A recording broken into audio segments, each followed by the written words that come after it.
हमारे चैनल में आप लोग का स्वागत बा। देखिए एक देवी गीत लेके आयल बनी जा, सुनम जा। अच्छा लगी तो लाइक सब्सक्राइब शेयर जरूर करब जा। कमेंट में लिख के बताई जा हमनी के देवी गीत कैसा लागल है।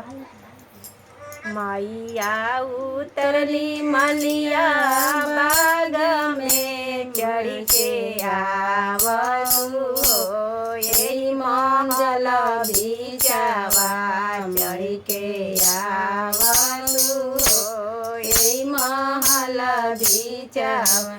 मैया उतरली मलिया बाग में चढ़ के आवतु हो, यही मंदिर बिचावा मैया आवसु हो, यही मंदिर बिचावा।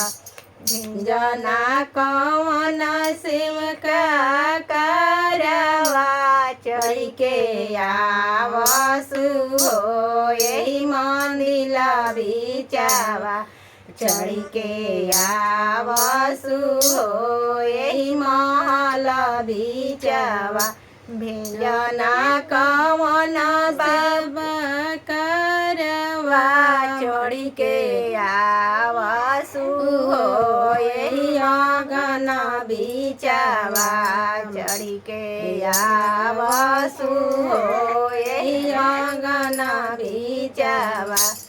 व्यंजना कवन बाबू डोलिया चढ़ के आवसु हो, यही महल बिचावा चढ़ के आवसु हो, यही महल बिचावा। मैया आवसु हो, यही महल बिचावा। मैया आवसु हो, यही आंगन बिचावा।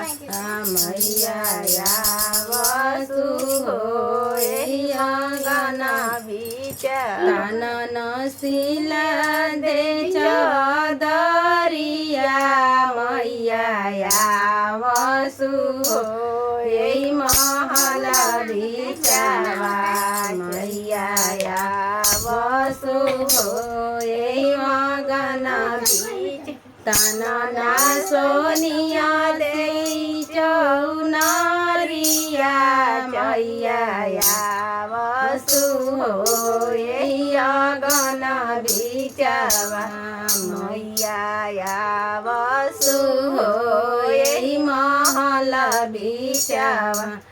करन सिला दे सिंगारवा मैया आवसु हो, यही सेवक घरवा मैया आवसु हो, यही सेवक घरवा।